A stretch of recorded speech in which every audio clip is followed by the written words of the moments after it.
മുഖ്യമന്ത്രി പിണറായി വിജയൻ പാഴ്വാക്കുകൾ പറയാറില്ല. അതിനൊരു ഉദാഹരണം കൂടി കേരള രാഷ്ട്രീയത്തിൽ രേഖപ്പെടുത്തുകയാണ്. കൊല്ലം MP ആയിട്ടുള്ള NK പ്രേമചന്ദ്രനെ കുറിച്ച് നേരത്തെ മുഖ്യമന്ത്രി പറഞ്ഞൊരു പ്രസ്താവന അല്ലെങ്കിൽ പ്രതികരണം കേരളത്തിലെ മാധ്യമങ്ങൾക്ക് ഒരു വലിയ വിവാദമായിരുന്നു.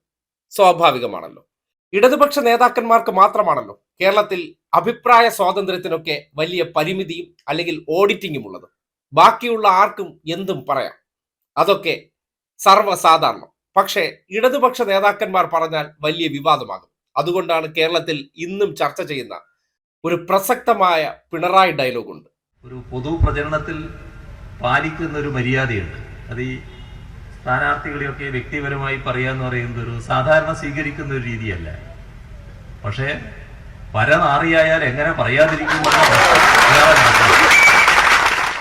അതെ, ഇതാണ് പ്രശസ്തമായ പരനാറി പ്രതികരണം. ഈ പ്രതികരണം NK പ്രേമചന്ദ്രനെതിരെ 2010 ലോക്സഭാ തെരഞ്ഞെടുപ്പ് കാലഘട്ടത്തിൽ പറഞ്ഞ വാചകമാണ്. 15 വർഷം കഴിയുമ്പോഴും ആ വാചകം അന്വർത്ഥമാണെന്ന് പറയേണ്ടി വരികയാണ്. കാര്യം, ആരെയാണോ ആ വാചകം പറഞ്ഞത് ആ വ്യക്തിയുടെ കയ്യിലിരിപ്പും ആ വ്യക്തി എത്രമാത്രം വിഷമാണ് എന്നുള്ളത് വീണ്ടും വീണ്ടും തെളിയിക്കപ്പെടുകയാണ്. എന്തുകൊണ്ടും ആ പ്രവൃത്തി വെച്ചിട്ട് ഈ വാക്കിന് അർഹനാണെന്ന് നിസ്സംശയം പറയാം.